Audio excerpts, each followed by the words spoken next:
నవీన గారు, కామెంట్స్లోంచి ఇంకొక ఇంపార్టెంట్ క్వశ్చన్ నేను పిక్ చేసుకున్నా. యంగ్ జనరేషన్స్ వాళ్ళు అడగమన్న question. So love marriages, arranged మ్యారేజెస్కి, లవ్ మ్యారేజ్ కోసం అంటే లవ్ చేసుకొని ఒక 4-5 ఏళ్ళు వాళ్ళు ఇద్దరు ఒక అండర్స్టాండింగ్కి వచ్చిన తర్వాత ఆ అండర్స్టాండింగ్ని ముందుకు తీసుకెళ్ళడానికి మాకు పెళ్లి చేయండి అని పేరెంట్స్ ముందు పెడతారు.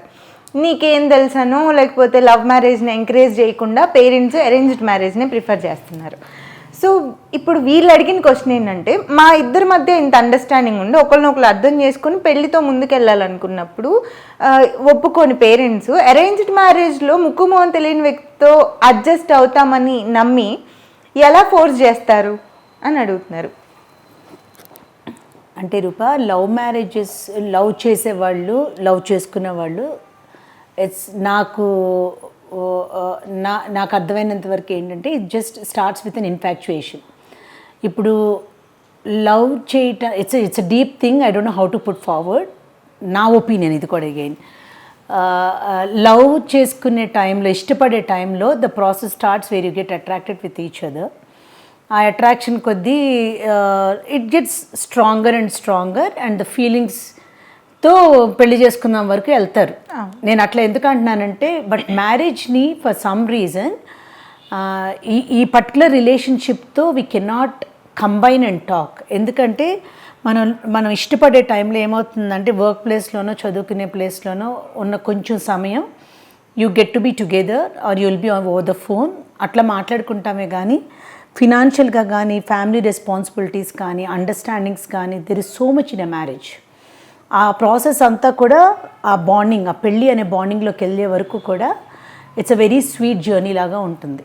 Okay, so until and unless you met somebody before falling in love with the other person, is a new person కదా ఇద్దరు కూడా. సో పేరెంట్స్ ఏం చెప్తారంటే, అక్కడ కూడా ఏమవుతుందంటే, నువ్వు ఒక మనిషిని ఇష్టపడేటప్పుడు మంచి చెడు, అసలు వాళ్ళు ఎక్కడి నుంచి వచ్చారు, ఏం చేస్తారు, ఎలాంటి వాళ్ళు, అసలు దేని గురించి కూడా మనకి శూన్యంలో ఉండి వెళ్ళిపోతాం. In the dark you fall in love and you search for the light and you think that's only light. Love marriages తప్పంటలా, జనరల్ కాన్సెప్ట్ చెప్తున్నాను నేను.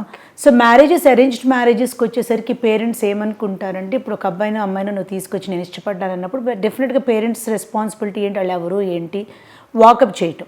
వీళ్ళు ఎవరితో పడితే వాళ్ళతో చేసేసుకుంటానంటే పెళ్ళవదు కదా అది. కరెక్ట్. సో చేసినప్పుడు ఎక్కడో ఒక ఇన్స్టింక్ట్లో క్యాస్ట్ దగ్గరో లేకపోతే క్యాడర్ దగ్గరో ఫర్ వేరియస్ రీజన్స్ కన్విన్స్ అయితే ఓకే, కానీ అట్లా ఏదన్నా ఒక నెగిటివ్ అనిపించినప్పుడు పెళ్ళి అనే bonding it's a lifetime.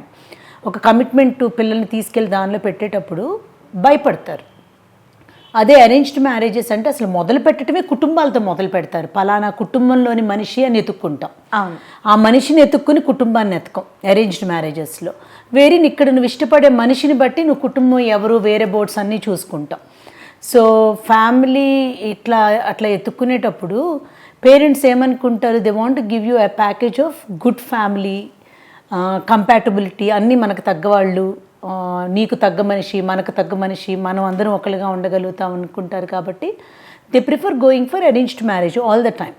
ఒక విసుగు పుట్టి ఈ గోలంతా మనకి ఎందుకు అనుకున్న పేరెంట్స్ పిల్లల్ని ఏమన్నా లవ్ మ్యారేజెస్ వైపు why don't you find somebody on your own అని అంటారు. కానీ arranged marriages for some reason I find that the safest and healthiest way of taking it forward. మనంగా వెళ్ళి ఎవరినో ఎత్తుక్కుని లవ్లో పడే వాటి గురించి నేను మాట్లాడేది.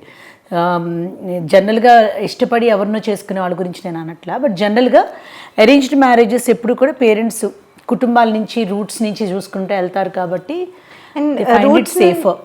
రూట్స్ నుంచి చూసుకుంటారు. అన్ని విషయాలు ఓకే అయితేనే ఆ పర్టికులర్ ఫ్యామిలీకి ఆడపిల్లని పంపిస్తారు. కానీ ఇక్కడ లవ్ చేసిన ఆ పర్సన్ కావాలి కాబట్టి చాలా విషయాల్లో కాంప్రమైజ్ అవుతారు. ఇప్పుడు అరేంజ్డ్ మ్యారేజెస్లో ఏమవుతుందంటే రూప, ఫ్రమ్ ద బిగినింగ్ రూట్స్ దగ్గర నుంచి అని ఎందుకు అన్నానంటే, వెతుక్కునేటప్పుడే మనకు తగ్గ కుటుంబాలను మనం వెతుక్కుంటాం. ఎక్కడైనా నెగిటివ్ అది ఇది అని అనుకున్నప్పుడు అసలు పిల్లల్ని కనెక్ట్ చేయం. ముందు పెద్దాళ్ళుగా మాట్లాడుకుని అసలు లొసుకులు లోపల ఏమున్నాయి మొత్తం అన్నీ తెలుసుకుంటే ముందుకు వెళ్తాం. ఇప్పుడు లవ్ మ్యారేజెస్లో ఏమవుతుందంటే, ఒక మనిషిని ఆల్రెడీ ఆ మనిషి వెనకాల బ్యాక్గ్రౌండ్ అన్నీ ఎత్తుక్కుంటా వెళ్ళినా మార్చగలిగేది ఏమి ఉండదు అక్కడ ఇంకా. బికాజ్ నువ్వు ఆల్రెడీ డిసైడ్ అయిపోయావు ఈ మనిషే కావాలనుకుని. సో చాలా కాంప్రమైజెస్, ఇష్టాలతోనే ముందుకెళ్తాం కదా. అసలు ఏమీ తెలియదు అక్కడ, టోటల్గా బ్లాంక్ అటు ఫ్యామిలీస్ గురించి. సో పేరెంట్స్ రెస్పాన్సిబిలిటీ అనుకున్నప్పుడు వాళ్ళుగా ఎతికి పెట్టే సంబంధం అయితేనే వాళ్ళు ఇష్టపడతారు. రైట్.